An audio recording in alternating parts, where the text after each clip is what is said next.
many of you have seen aurora before? Okay, that's a lot. In Turku? Yes. Okay, cool. So maybe I'll still go with it. Okay, so now, for those of you who have not seen the aurora borealis, this is a real-time video of how the aurora look like. This is taken in London.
This is how the aurora borealis look like in real time.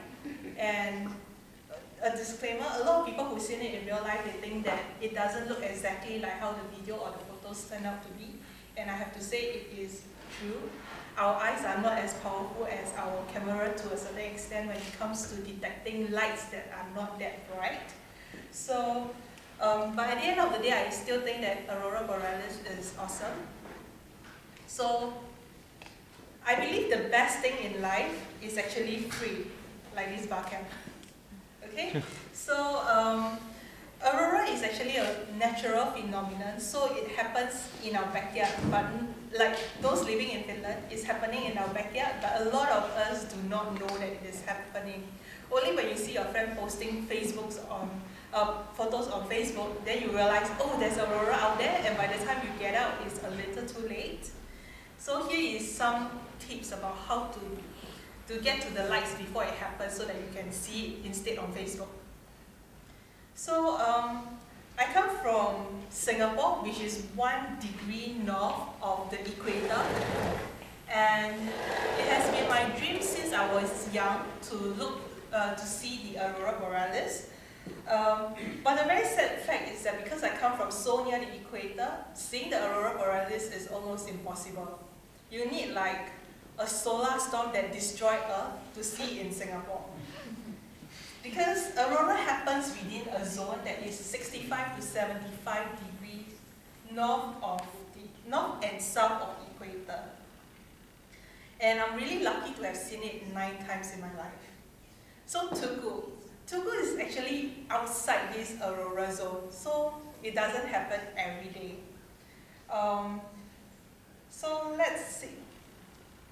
The science behind aurora borealis. Just a short video, about 3 minutes long. We'll have a little science lesson about how aurora comes to be. This is where the tale of the aurora starts. On the sun, a star of average size among billions of other stars in our Milky Way.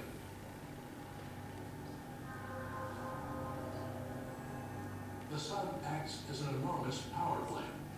The energy is created deep inside the core of the sun.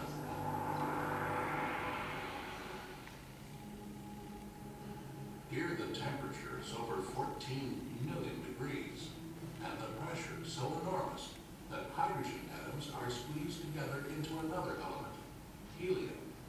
This nuclear reaction releases energy. The light radiates outward from the core of the sun. In the outer layers, the heat moves to the surface in huge eddies called convection cells. These electrical currents of charged gas create magnetic fields inside the sun. In some places, strong magnetic fields push their way up through the surface. They slow down the eddies of hot gas. The surface cools, and darker sunspots appear. The electrically charged gas is called plasma. The plasma drags the magnetic field further outwards.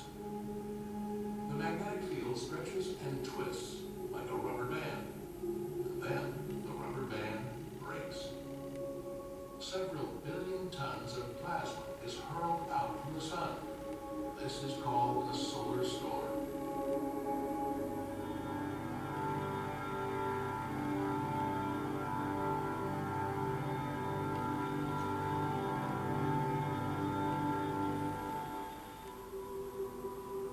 The solar storm can reach speeds over 8 million kilometers an hour. After 6 hours, it blows past the planet Mercury.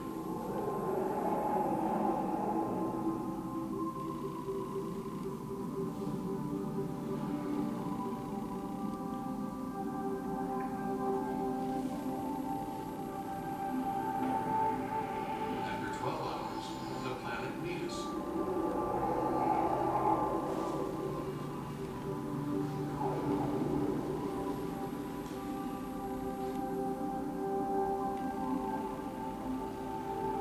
After 18 hours, the solar storm reaches Earth. When the solar storm reaches our planet, something strange happens. An invisible shield, the Earth's magnetic field, deflects the storm. The magnetic fields couple together and create a funnel where the gas streams down on the daylight side of the pole. This is the daylight aurora. The magnetic fields stretch further back and couple together. The magnetic rubber band breaks, and gas from the solar storm streams along the magnetic lines towards the poles on the night side. This is the nighttime aurora. So this is the science of aurora. At the end of the day, looking for aurora is actually a game of probability, right? So first, you need the sun to send out the plasma towards Earth, because if the sunspot is on the other side of the sun, when it blasts out the other way, it will not reach Earth, right? So you have to have that happen. And second, the plasma must cross the path of Earth. And third, you must be dark, so it must be nighttime. But of course, in Finland, you have the midnight sun, so summer is another story. The night is still bright. So of course, darkness. And the last thing is you must have clear skies. Why do you need clear skies? This is an image of like all the different kinds of clouds. And you have the commercial airplane at about 15,800 meters. And if you compare it to the height of aurora, it is a lot much higher. So that means when there is clouds, chances are your aurora is behind the clouds, and you cannot really pass through if you have very thick clouds. So here is actually some photos that I've taken in Lapland in 2013, and you can see that there is a cloud cover. So we spent the entire night waiting for the cloud to go away. So this is the transition. As you see the clouds leave, it uncovers the light show that is happening behind the clouds. So it is important that you have a cloudless night if you want to see aurora borealis. So for example, even if we have a solar storm in the last few days, and because we have a cloudy skies in Turku, we might not see it. So that is when probability comes into play. So there's the other thing, KP number. What is KP number? It's actually a planetary index. It's a 0 to 9 system, which tells you the chance of seeing aurora at where you are based, because it sort of signifies how far out the aurora can be seen. So higher the number, of course, the better for us. So if you see it from here, Turku actually falls right on the KP5 line. So you need a KP, so usually the KP is between 0 to 2 on a weekday, and when it goes to a medium range, it is between 3 and 5, so we are quite lucky, we are like in the medium range. And only when there is a very, very big storm, you have KP7, KP8, then that is definitely you see the aurora all around Finland, which actually happened last year. It actually happened this year. So, however, as much as I just said that in Turku you need a KP5 to see it, this is actually seen on the day that I get notification for KP3. And I seen it in Kunstaniemi, which is about 40 minutes to the south, to the west of Turku. So, we actually have to climb up to a bird tower so that we are high enough to see far away. So you can see these red lights over here. These are actually light pollution from the city nearby, but we still can see a little of the lights. So this is the very first aurora I seen in Turku when I moved to Finland in August 2014. It happened on 13th of September. Back then I only have an iPhone 5, so this is an image I captured on iPhone 5 with a long exposure app. And where did I see it? I actually see it near the airport, just by this lake. So the reason why I chosen that location is because I thought that it would be dark, but it is not really true. It is still quite bright over there. But well, it's quite nice to be able to see something over there. It's very near to Student Village, so if you have a car, it is quite accessible. So I seen it again on 17th March, but I think this is one that was reported all over the news, right? It is a big storm that was KP9, if I didn't remember wrongly. This is taken on my iPhone with the long exposure app. And here are some other crappy pictures that I took on the same day. But pretty much it is so bright that you can actually capture it on iPhone. So, and the interesting thing is where I see it. It is actually, if you don't recognize here, this is actually Student Village. The 3 pictures are taken at these 3 different locations. So, if you see up there, it says St. Mary's Church, I think. And this is a proof that I was there. I was lying on the floor to see the lights. Because the last time when I first saw it, I spent so much time taking photos that I didn't really quite enjoy the light show. So for a moment I decided, okay, since I take crappy pictures, I might as well just lie there and just enjoy the lights. So who cares? You know, no one is going to walk along the path in the night in Finland. So I just lie down.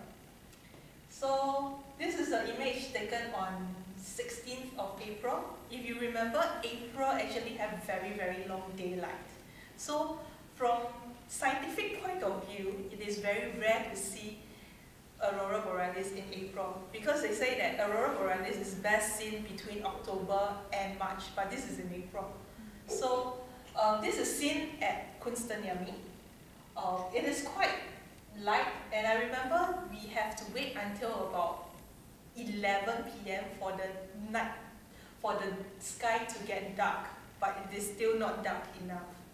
So if you know where to see, you will still be able to capture some pictures of it. So where exactly is this location? As you can see, Turku is right here. We are around here, and it is about a 40 minutes drive away to the west. That's Kunstaniemi.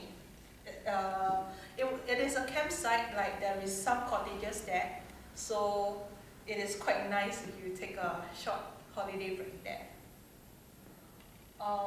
And at the same location, if you can recognize that little island over there, this is taken on 5th November, which is just a few weeks ago.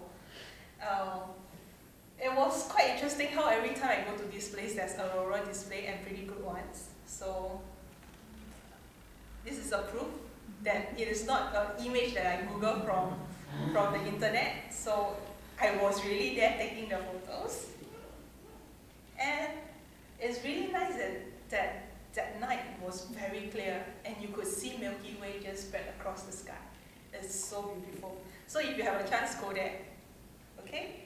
So now, I'll share with you the pictures that I've taken at this location, which is right from the corridor of my apartment. It happened actually on 7th of October. So it was a very clear day, and of course there is aurora, a very good storm. So if you look at this image, I put multiple pictures that I taken it's like a time lapse. So you can see the aurora moving outside. So this is right from my corridor. That's awesome. Yeah. So it's pretty awesome.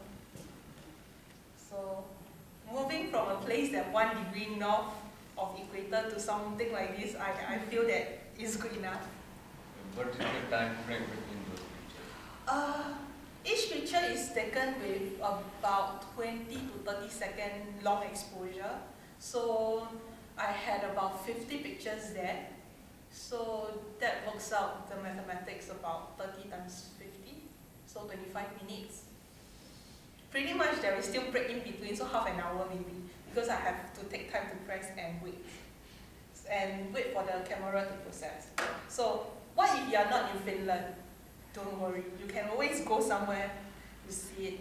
So if you are in Europe, this is to increase your chance of seeing aurora, you basically go north, but not all the way to the Arctic or the Antarctic, right? So where to go? You have to stay within the 65 to 75 degree latitude, and on a good day, or almost every day in Tromsø, in places like Tromsø and Lapland area, you can see aurora if there's clear sky. So pretty much you just look for this map and just gauge where you are. And for those who are in America and Canada, this is the map for you. Just go north to this area. So Alaska Fairbanks is one of the very popular places to look for aurora. And in fact, not a lot of us hear about aurora australis. That is what we call the Southern Lights. It is actually the twin sister of the Northern Lights. It happens in the south, but the reason why we do not hear a lot about it is because there is very, very little land mass in the south, right? So as you can see, this whole area that you can see aurora australis, there is only Tasmania and New Zealand in the zone. Even Antarctica is out of the range. So you don't really see aurora in this area. So if I'm not wrong, on a very, very, very good day, if you are in Argentina at the southern peak, you might still see aurora from afar. So this is it. How do you get the alerts? Very simply, just follow pages on Facebook, Google aurora forecast, and there is quite a few things. But here is a list of my favorite tools. The first one is a website, auroraservices.eu. It gives you a real-time, not really real-time notification, but it gives you real-time data that you can read. You can sign up for the notification. Then you need to go to this website, yr.no. There is this page with the animation of the clouds. So you can see whether the area that you are in, whether the clouds are coming in or going. So you can sort of look at the map and decide which area to go. You can outrun the clouds.